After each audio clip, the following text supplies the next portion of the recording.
Okay, ladies and gentlemen, fellow real estate professionals and real estate technology nerds alike, welcome to another episode of the Tech 4 podcast. It's so good having all of you joining us here today. And today we are live from Sweetwater's Coffee and Tea here in Scottsdale, a local regular spot for myself and Mr. Tech.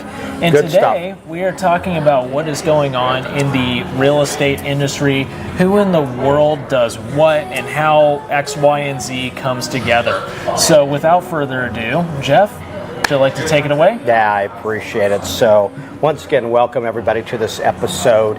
And we do a full class on this of who does what rules are provided by whom, and people just don't want to either know or they want to bury their head in the sand, and then they get on the Santa Claus bad boy list and the bad girl list. And the problem is that it's not just a matter of not getting a present, they get fined. And we're not talking about small fines here, everybody. We're talking about $500 fines and $1,000 and $4,000 and up to $15,000, or Who screwed up so bad that they got a $15,000 fine? Yeah, you would be surprised. I need to be wary about what I say because I'm privy to some information that I'm not allowed to say, but I will tell you about the rules that people do get in trouble for. And there are some serious fines out there because we take security seriously, lockbox, people loaning out the lockbox. So here's the thing, right? I do this quiz in the class, and what's kind of interesting about it is in the quiz, I literally say who does what with the dues that we pay. And I have to tell you, this is actually kind of interesting, Jake. Honestly, out of the last, 100 classes that I've done with this, I have not had, are you ready for this one? One person get them all right. One. Seriously? None. Wow. None. Not even one person. I think I've only done that quiz a handful of times in classes that I've taught, and I think out of those times, probably 2 out of 3 times, the people that I had in my classes didn't even bother trying to take a guess as to who does what and who provides us Correct. with what benefits. Correct. Now, this does kind of bring up an interesting question, actually, is when it comes to these different benefits that were provided and who does what, the question that comes to my head is it a matter of people just don't care to know who provides what, they're just not bothered to try and figure it out, or yes, on that. I get that, or is it just the fact that we as agents haven't been educated enough? Is there something that gets missed out on in the Code of Ethics, pre-licensing, and CE? Yeah, yes, on that one as well. Okay, so just give me your full thoughts and opinions. Like, what's your rundown? What do you think is missing, and where do we get it wrong to where we don't know who does what? Yeah. So, needless to say, everything is about education, and the problem is that we just don't want to educate ourselves with learning about these rules. And the other thing is you have to wonder, like, who is doing this and where are we getting this education? So in pre-licensing, the 90 hours that we take, they go over the different entities. I think I did mine 25 years ago. But they do, but it's very vague. Right? They don't talk about, well, these rules are with this entity and these rules. And so I think that's the issue. And then I don't see a lot of classes out there that talk about, like, this is who does what and what entity takes care of it. And I just don't see it. But although we do see it when ADRE comes out with their fine structure and who got busted. And keep in mind that the Arizona Department of Real Estate does not hold back. They actually put who it is, their license number, what they got wrong, which is a little bit different from the other entities out there. Like the Realtor Association. Correct. Plus your brokerage as well. So they actually don't disclose that. That's one of the major differences, is that so ARMLS and whatever MLS you belong to across the state, we happen to belong to. Or even across the U.S. Or across the U.S., that's right.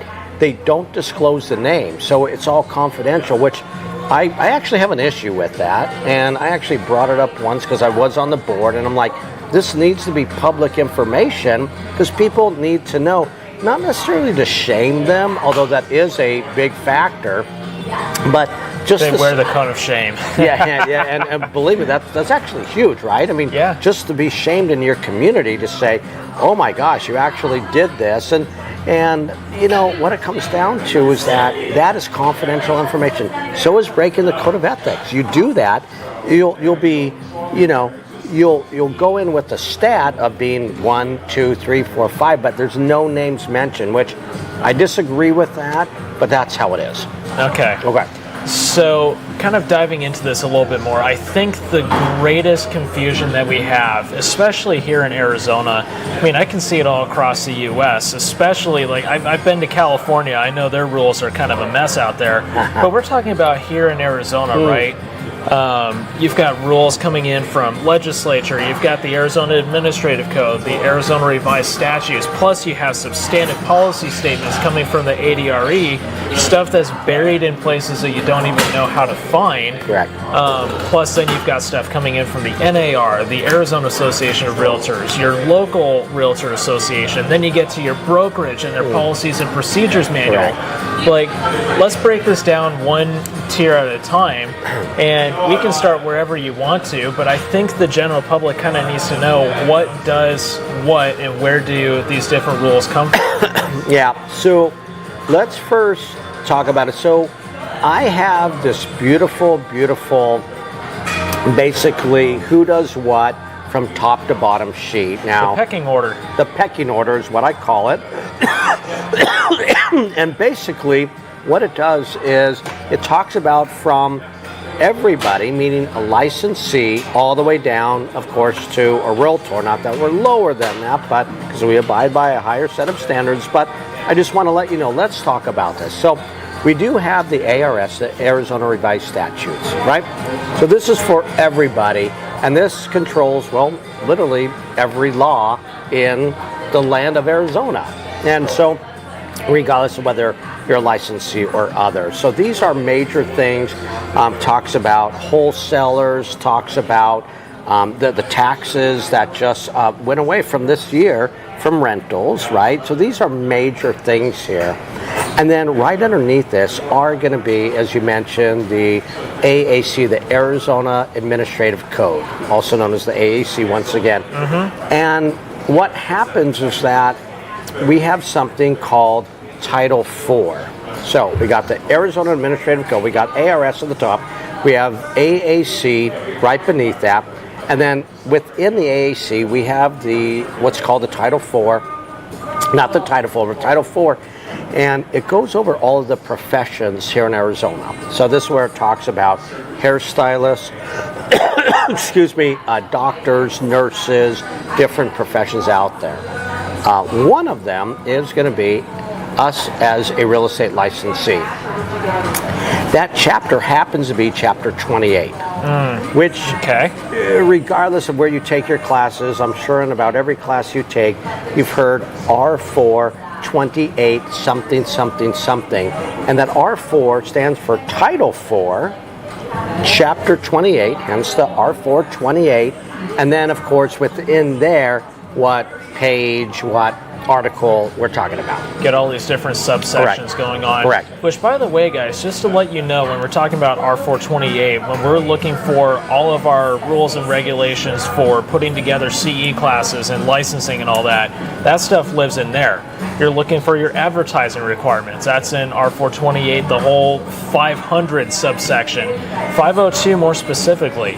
And even more so, I think Jeff will preach onto this quite a bit, the 1100 section, specifically 1101, gives us our standards that we have as real estate professionals, which, by the way, are very, very similar to the standards that we get from the Code of Ethics, because I was told, you can probably back this up, that when these rules were put together and these standards that were put together for Arizona licensing, when they were put together, they were cloned from the Realtor Code of Ethics at the time. Yeah, you know what, I don't know how true it is. I kind of made up that story, kind of. I need to see how true that is. You're the one that told me that story. I'm the one that told you. But back in 1957, I think it was 1957, 1958, when the Arizona Department of Real Estate was formed, you know what, I mean, okay, I might have fibbed a little bit and what, but I think they had to come up with something, and I do believe that somewhere along the line it had to have come from the code of ethics because they're so similar. Yeah. I mean, like half of them, if not more, are similar, almost to the point where it's creepy identical to it. And so that's why I truly believe that it did come from that. Well, and at the end of the day, what's the NAR going to do about a government entity stealing their code of ethics? Are they going to file a complaint or something? Right. Yeah, good luck with that one. Yeah. Have fun. So that's where I think it came from. So I just want to remind you that as a licensee, let's forget being a Realtor member, right? As a licensee, you have to, at a minimum, obey by the ARS, right, the Arizona Revised Statutes, and then the Arizona Administrative Code, all 34 pages, including, I don't want to call it the most important ones, but I think ones that are super important are going to be in advertising rules under R428-502, and then under your duties to your clients, R428-1101, right? Okay. Okay. I would agree with that. Yeah. And those are, at the very least, the most referenced areas for a real estate licensee, because not everybody's going to go in there and like, oh, what are the requirements for a CE class? No, most people just kind of show up and take their CE. Anyways, back to you. Okay, so I want to remind you that if you break one of the codes, I don't know if I should call it a code or not, but one of the articles in the Arizona Administrative Code, AAC R428. Shall we say one of the guidelines? Yeah, there we go. I like that. What happens is that those, a little bit different from the SPSs that you were talking about, the standard the standard policy. Yeah, substantive policy statements. Substantive policy statements that the commissioner set. These are statutes, so in other words, you have to abide by them, or you're going to be in, for a lack of better words, deep doo-doo, right? Okay. And by the way, guys, just to clarify what an SPS is, the substantive policy statement, basically what this is it is a statement that whatever current real estate commissioner is in office, it's a statement that they release as basically their interpretation of a statute or a law. So if there's something that some way, somehow has a hole punched in it that needs additional clarity, or that current commissioner feels needs additional clarity, they'll release a substantive policy statement. And generally speaking, it doesn't override the rule, but what it does is it aims to provide additional needed clarity to that rule. Correct. So our current commissioner, Susan Nicholson, who's been in there, we're on year 2. Wait, is it year 2 now? Yeah, because the governor got in there. Wow, okay. That went by quick. That's right. Wow, that went by super quick. Okay, so our current commissioner, what happens that if you get in trouble by one of the rules of the R4 rules, then basically they're going to go ahead and look at it, and when they look at it, then they're going to go ahead and determine whether they want to fine you or not. Sometimes they'll just put a letter in your file and slap you on the wrist, and other times they will go ahead and fine you. And like I said, if you ever look, they don't have it as much anymore. Before, we used to have a quarterly report from the commissioner called the Bulletin. And you know what? The first thing I would do, I'm not going to lie, I would go to the obituary the disciplinary section, and we would see who got busted. And so when we would see it, once again, they do not hold back. They put in the full name of it, the license number, the brokerage that they belong to, what was the offense, and then basically how much they got fined, or if they had to take more classes, or if they even pulled their license. So that's the other thing that they could have done. Okay, gotcha. And this isn't something that the commissioner really releases anymore at this point. At least his bulletin doesn't come out on a regular basis. That's something that the current commissioner decided to do. And you can go on the website, and they have the late breaking bulletins. I haven't seen a lot come out lately, but you can go on, and sometimes at the bottom it will say, hey, by the way, and these are bulletins that I've seen that really are just for the people who basically have lost their license, right? Have their license pulled. Like, I don't see the minor infractions like I used to, but I do see the major things that some of these people do. Do you think maybe as perhaps the current commissioner is not quite as concerned with the minor infractions, or she's just not worried about publishing them to the general public? Yeah, I mean, I'm gonna say she's probably worried about this. I think like everything else. I just don't think that they probably have the staff to go ahead and publish this out there. But I do think in the background, hoping that they are definitely punishing these people who are breaking the rules. Yeah.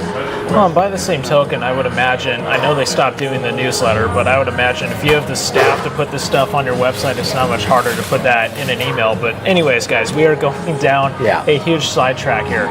So we've gotten through the Arizona Administrative Code and the ARS.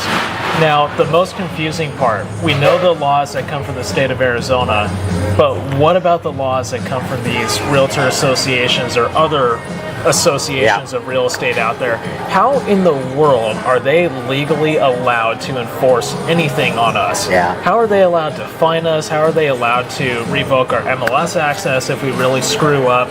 How in the world does this make any kind of sense, Jeff? Okay, so once again, just to reiterate, and I think you all understand, but remember, if you're a licensee only, it's only the ARS and the AAC that we need to abide by. And the substantive policy statements. And the SPSs. But if you decide to say, hey, you know what, I'm going to go ahead and remember, you are volunteering with money, but on your own accord to join the largest trade organization in the United States called the National Association of Realtors, wearing and flying your blue flag. So I want to make sure that you understand you do not need to be a Realtor member to be a licensee and to sell real estate in Arizona. Okay, so now that you understand that, you've joined NAR, you're a Realtor member that is trademarked, and then they have different rules, and some of the rules are going to be the number one, biggest one that we all know is going to be the 17 articles of the Code of Ethics. Except most of us don't know there's 17 articles. Which they don't, because I ask that. I say, hey, by the way, how many articles are there in the Code of Ethics? And I have to tell you, very, very, very few people know. And I'm like, what's the most common answer that you've seen over the last couple of years? You mean as far as like what number of articles do people usually say? 28, 50, 2. There's no rhyme or reason. There's no like, oh yeah, people make a mistake and they say that it's 10. No, it's all over the board. I think the most common answer that I've seen in the last couple of years of me doing this is people say there's 35 articles specifically. Where are they getting 35? I have no idea.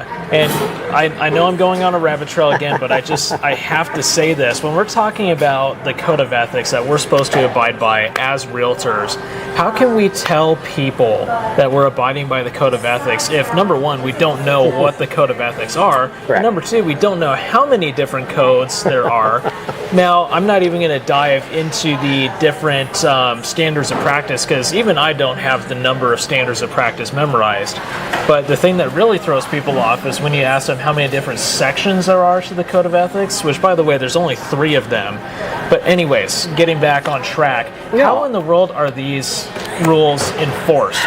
Okay, so let's go over this again. So we have the Code of Ethics, but remember, that's only one of the things from NAR, right? People don't realize that basically they also create another set of rules, and that's for the MLSs. So you have to remember, there's about 530 plus or minus MLSs across the United States. Now, most of these are Realtor owned, which means that they need to also abide by another set of rules that comes from NAR, and these are going to be NAR MLS rules.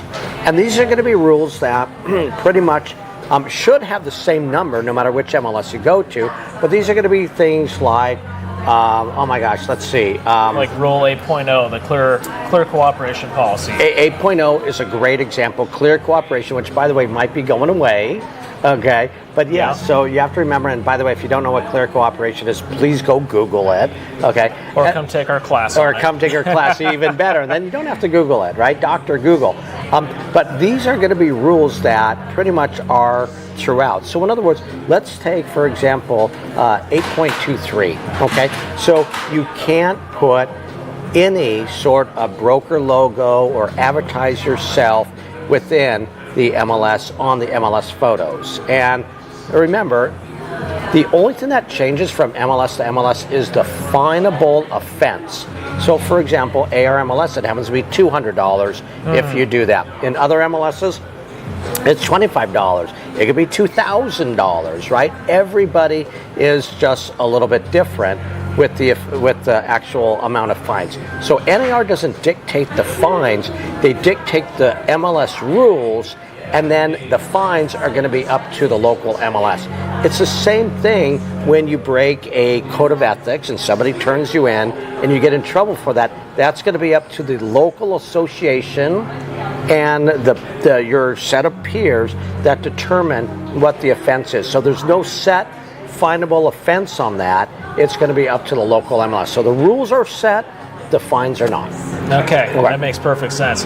So here's a question that just popped into my head. You've got 500 some odd MLSs across the country, and if they are realtor owned, let's say for example they create their own set of rules, the NAR has their own set of rules, which set of rules gets the priority? So NAR is always going to get priority. Okay, theirs is going to be the main rules up there, and then if there are local, like hyper local rules, that's going to be up to each MLS. Okay. So I'm going to recommend when you join your local MLS, or remember there's MLS, when I say MLS of choice, I'm not talking about a certain association. I'm talking about it's actually called that you don't have to join your local MLS, what is closest to you in proximity. You can join any MLS you want. So make sure that when you join your MLS, you download their set of rules from the website, most likely, because that's going to be super important. And then once again, it will also show you what those actual fines are. Yeah. And to be fair, actually, a great example of this is Armless here in Maricopa County and around the rest of the state now. Armless does actually provide kind of a training course on their rules, and they actually have a pretty interesting quiz that people can do to test their knowledge of these rules. Correct, and that those quizzes are really good. MLS 8.0 is a great example. Clear cooperation. There's a whole thing on it. There's 10 questions, and I have to tell you, I mean, the first time I took it, I'm a little bit embarrassed to admit it, but I think I got like 4 or 5 wrong because they're pretty tricky. Like, okay, what happens? And anyways, go take the quiz on their website. But you're right, they have a great thing there. So, okay. So once again, we've established you're with NAR and you belong to ARMLS. And quick side note, everybody, I want to remind you, since 1994, ARMLS, if you're part of us, does not require you to be an NAR member to join our local MLS. Just a quick side note I want to remind you of that. But you've got to be one of those MLS choice members. Correct. From the local associations. Correct. Or every one of our local associations here, which would be We Serve, Phoenix Realtors, and Scottsdale Realtors, has had that path called MLS Only Path do that since 1994. The only thing, and we discussed this in one of our other podcasts, one of the things that Phoenix Realtors did is, they've always had that. They lower the fee, and then they also have their own set of forms. But I'm digressing. Go back to our other podcasts there. Okay, so we've kind of made our way through the Arizona revised statutes and through the Code of Ethics and the Arizona Administrative Code, not in that order. But let me ask you this question. If I violate one of the letter sections of R428-1101, say, for example, I am sitting on a beach in Tahiti sipping my margarita, and I intentionally delay writing a contract for my buyer, and my buyer doesn't wind up getting that house because I was too busy sipping my margarita and didn't have somebody else in place to write the offer for me, number one, could I get in trouble for that? Number two, what would it look like for me to get in trouble? And I think the biggest question of that whole thing is who in the world is going to be enforcing that? Yeah, all great questions. So now you are backing up a little bit, right? Yes. Okay. Yep. Okay, just to make sure. So just a question that popped into my head. Yeah, all good. So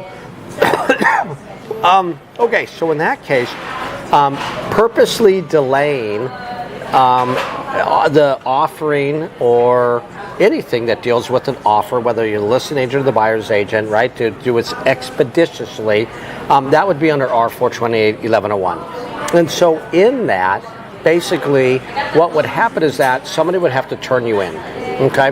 That can be either another licensee, or it could be a member of the public. So that could be anybody. Which is every person on the face of the earth. Which means everybody on the face of the earth. So if they were to do that, what would happen is that it would go to Arizona Department of Real Estate, and they would determine if you truly did break the rule, and if you did, they will go ahead and they will determine the fine structure within ADRE. So there's no court of your peers or anything like that. This is 100% ADRE deciding the fines. Okay. Now, so did that answer your question there? Okay, so we're going to go there. Okay. So you were about to dive into something here. Yeah, so basically the code of ethics, right?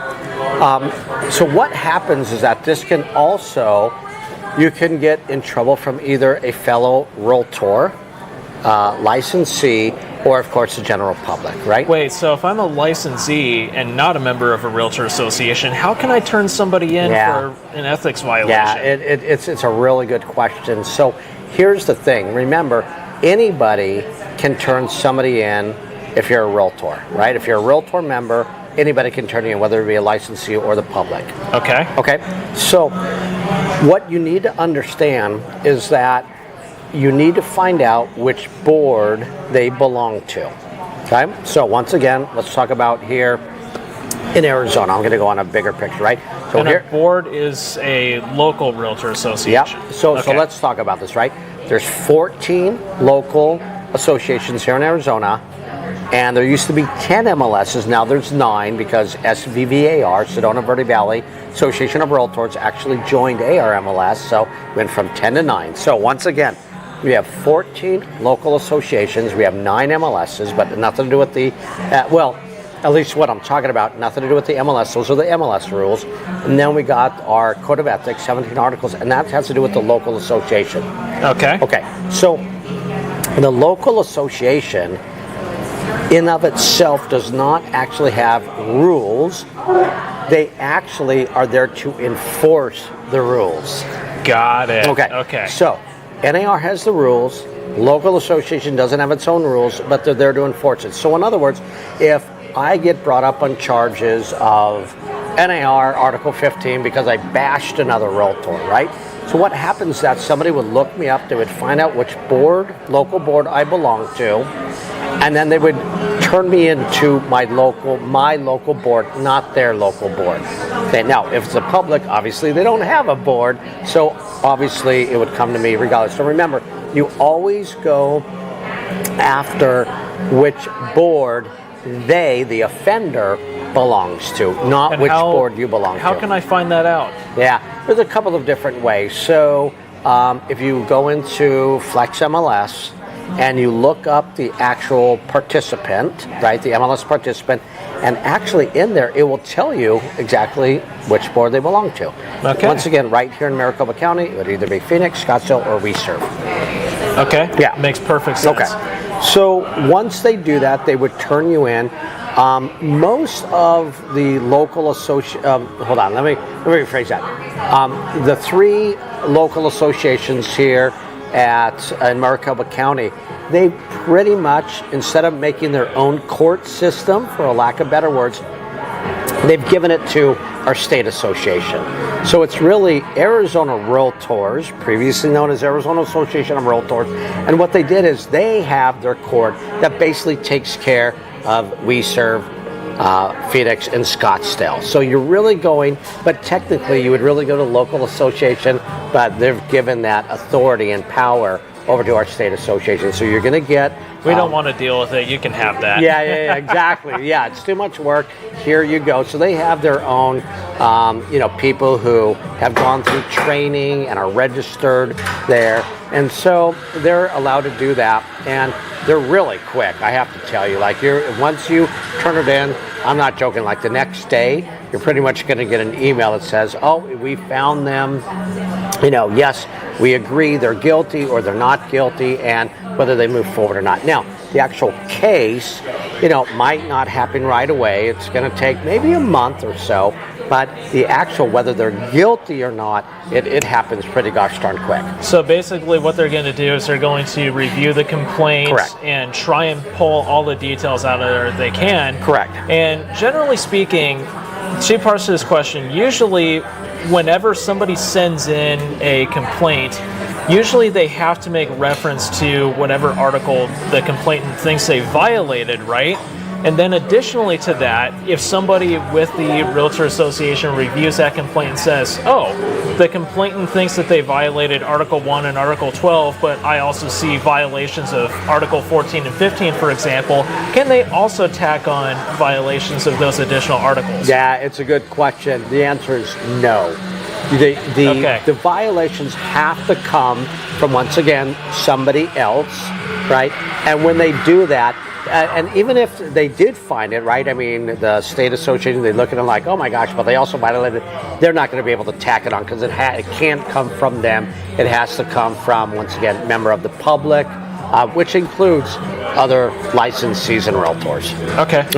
Makes sense. Yeah, which actually remind me to ask that same question when we get into our local MLS, because I'll tell you what happens there as well. All right. Okay, so basically, they're going to go ahead and they're going to come up with a tribunal of your fellow realtors, and basically they're going to try you in that local court system. I know I'm using the wrong words, but just so that everybody understands what it is, but it's your local. You gotta put it in layman terms. Yeah, layman's terms. So, but it's going to be a local tribunal, and what's going to happen is that they're going to hear your case of the complainant, right, and the complainant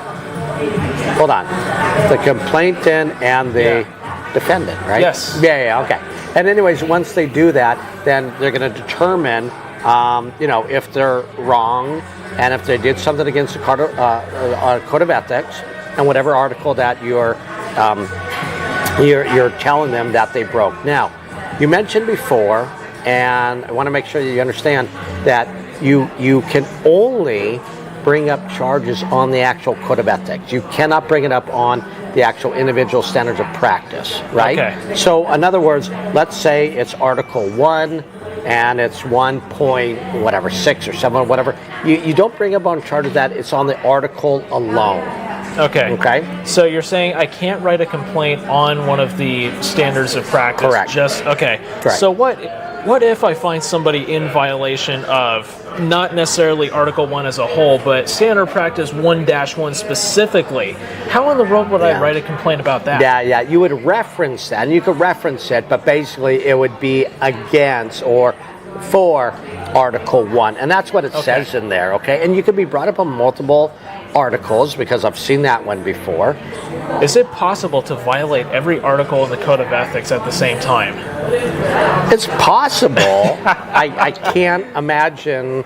I know I've never seen that in my life, and I never will see that in my life. I mean, you have to do something like crazy out there. Now, I have seen somebody who was brought up on 5 different articles. I've seen that one. That's a pretty difficult achievement to get to right there. That's a serious, difficult achievement to get to, but it has happened. Every one of them, you need to be like breaking every rule in the book. So, yeah. Yep, I would agree with that. Yeah. Okay. So now that we have the Code of Ethics, we understand that. Our local association takes care of it, right? You get fined at a local level, but remember, they still don't disclose the names. You just get tallied up, and then at the end of the year, they come up with a sheet, and it goes, how many people violated Article 1 and Article 2 and so forth and so on to Article 17. Okay. I think it would be a great transparency thing for the general public if they would start releasing those names. It would. So I know that ADRE releases it, but do you think maybe the Realtor Associations don't release it because we're supposed to be more ethical than most real estate licensees? Or why do you think the reasoning is they don't release the names of the people who died throughout the course of the year?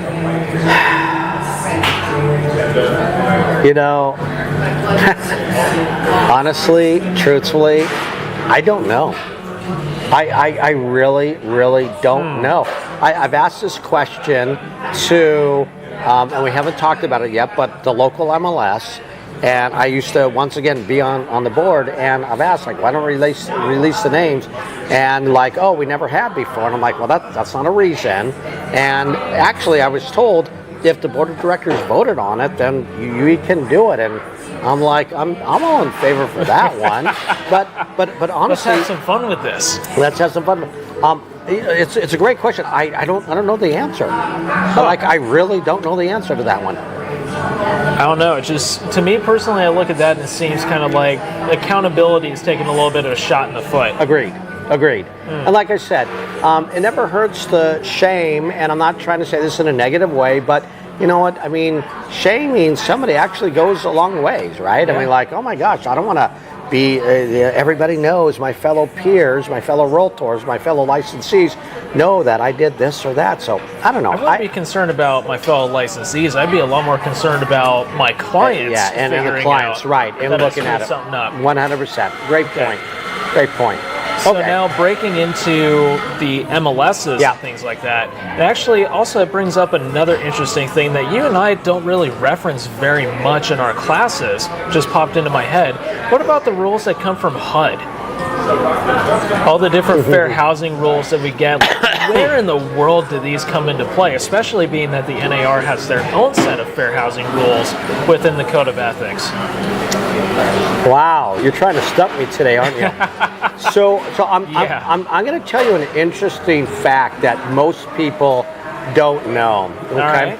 Let's talk about the main thing that comes out of HUD, and that's going to be fair housing, right? I would say for us, that would be the main point. There's other things as well, obviously, but I think that would be the main thing that we would need to be concerned about is the fair housing aspect of it that comes out from HUD. I'm going to give you a quick fact, and this is kind of interesting. Who do you think in the state of Arizona actually dictates and demands that we use the fair housing logo or logo type when we market a property to the public? Do you think, and I'm even giving you multiple choice, you think it would be HUD, kind of the obvious one, right? Oops. Would it be NAR? Would it be ADRE? Would it be ARMLS or your local MLS? Would it be your local association? Or would it be the state association or other? Like, all these would be the obvious things, but where do you think it actually says here in Arizona that you must use the fair housing logo or logo type? You know, I know for a fact in the state of Arizona it does not come from HUD. Correct.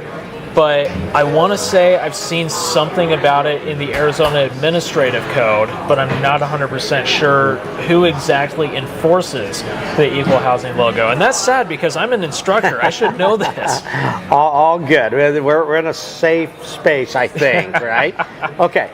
The commissioner's not sitting at the table across the way, so correct. I think we're good. Hey, Susan, I think she's right behind us. So I want to remind you that, are you ready for this one?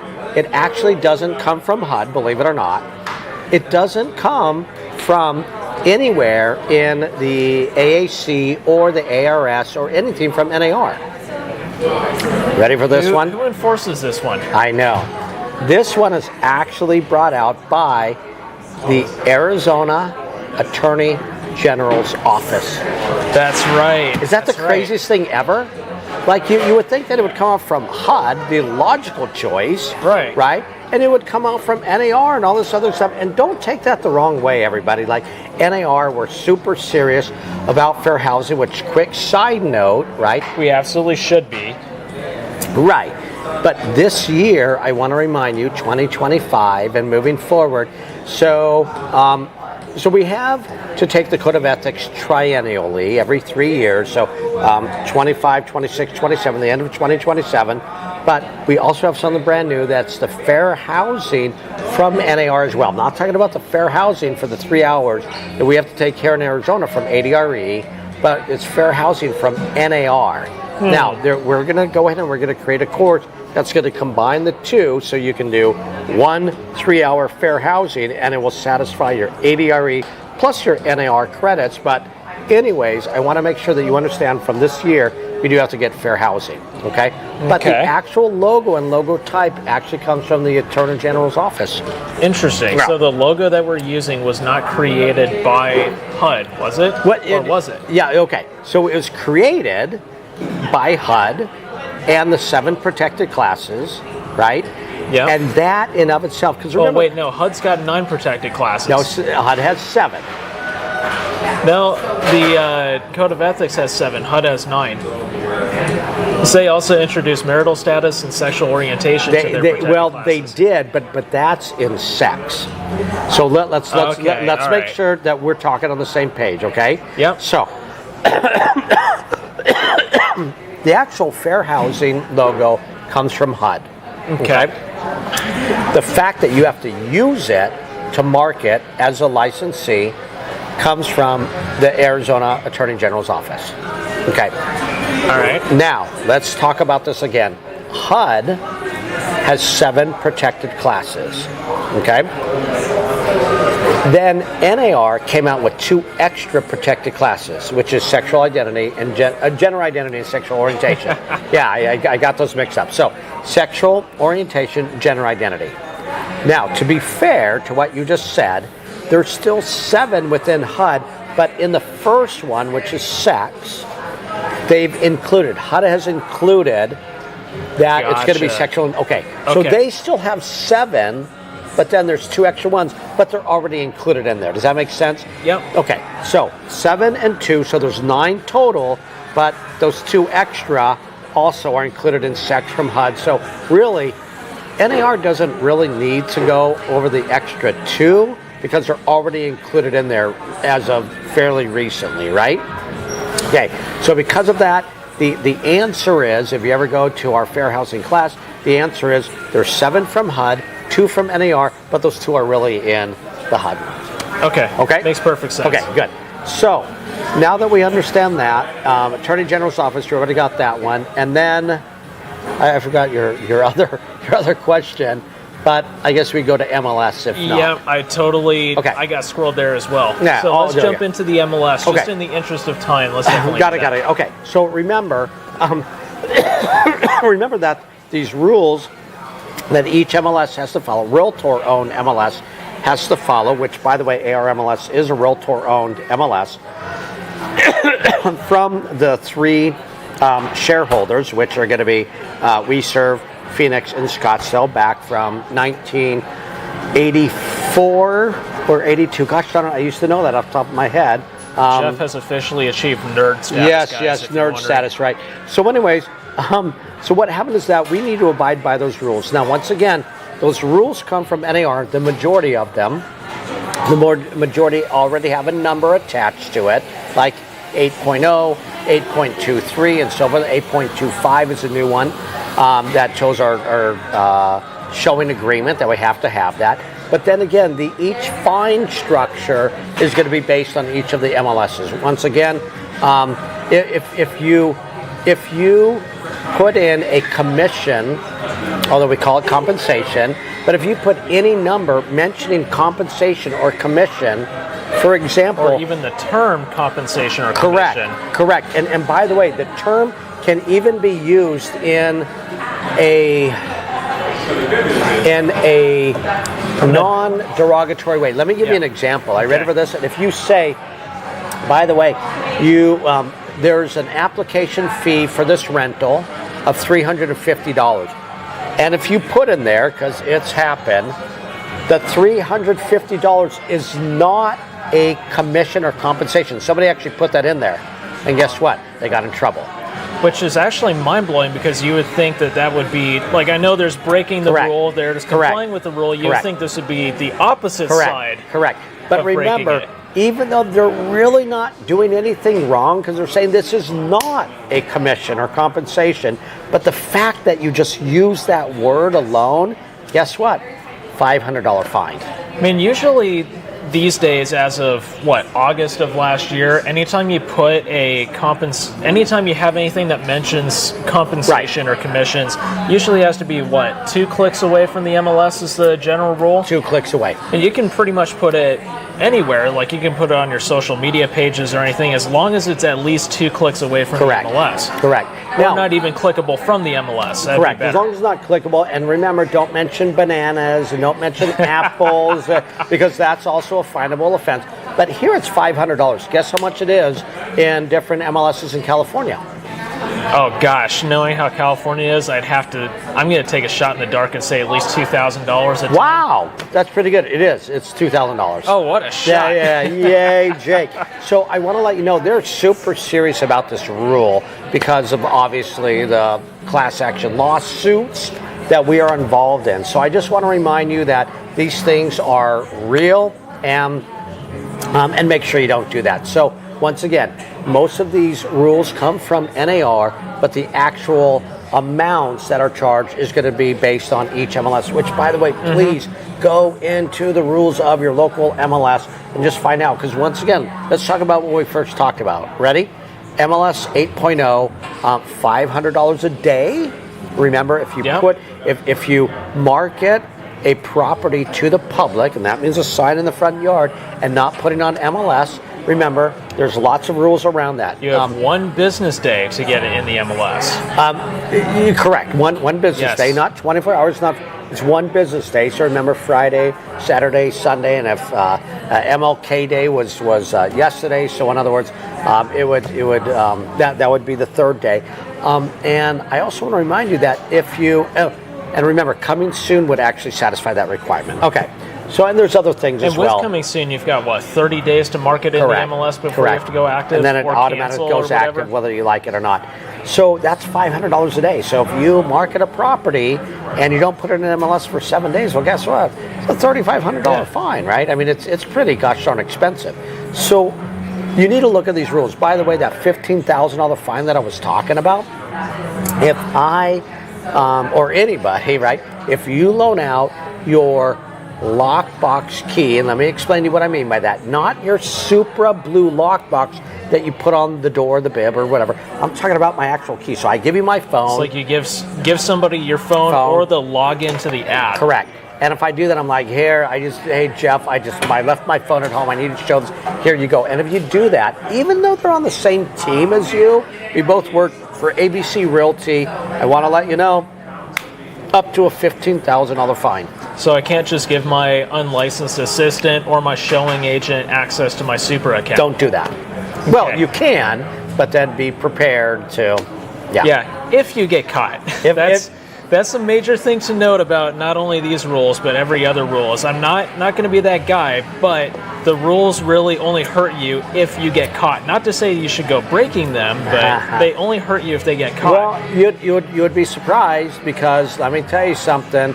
I sit on the little court out there, right? And there's a lot of violations of that. A lot of violations. And by the way, the listing agent, there's a good chance they will turn you in, because what happens is that you're surprising people, right? I mean, and how do I know? There might be little kids that are by themselves. I don't know. Somebody's taking a shower.